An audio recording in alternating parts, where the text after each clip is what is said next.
تنصروا الله ينصركم ويثبت أقدامكم. Tauhid al-asma' wa sifat mengandung 3 landasan pokok, 3 prinsip pokok yang harus kita imani. Sehingga kita bisa dikatakan mengimani atau mentauhidkan Allah dalam asma' wa sifat dengan benar.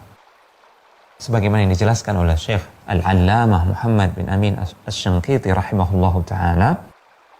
Prinsip yang ketiga dan yang terakhir adalah kita harus memutus hasrat kita atau ketamakan kita untuk mengetahui bagaimana hakikat sifat Allah Subhanahu wa ta'ala, karena itu mustahil dijangkau oleh akal kita, mustahil dijangkau oleh kemampuan kita.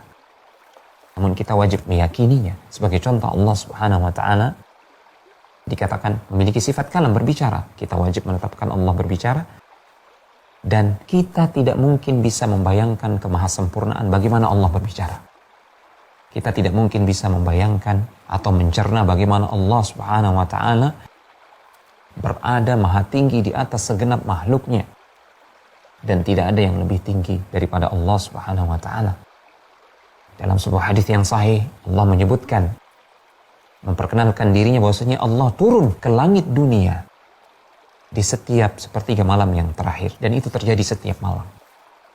Kita tidak bisa menjangkau dengan akal kita bagaimana Allah melakukan hal tersebut, sementara dia berada tinggi di atas arasy-Nya, dan itu terjadi setiap malam. Namun kita wajib meyakini Allah maha mampu untuk berbuat apa saja.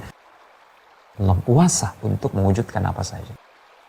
Dan itu terjadi setiap malam, sementara kita tahu pergantian siang dan malam silih berganti setiap hari di semua permukaan bumi ini. Namun kita wajib meyakini sifat Allah, dan Allah maha mampu untuk itu. Allah maha mampu untuk tetap berada maha tinggi di atas arasy-Nya, dan dia turun ke langit dunia di sepertiga malam yang terakhir. Ini bukan suatu yang mustahil bagi Allah Subhanahu wa ta'ala.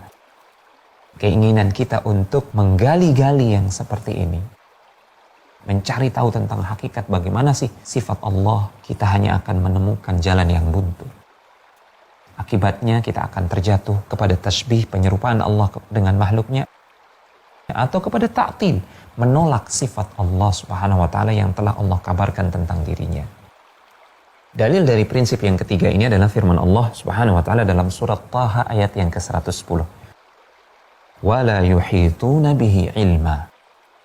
Dan mereka, manusia, makhluk Allah Subhanahu wa ta'ala itu tidak akan mungkin, tidak akan mampu untuk mengilmui hakikat Allah Subhanahu wa ta'ala.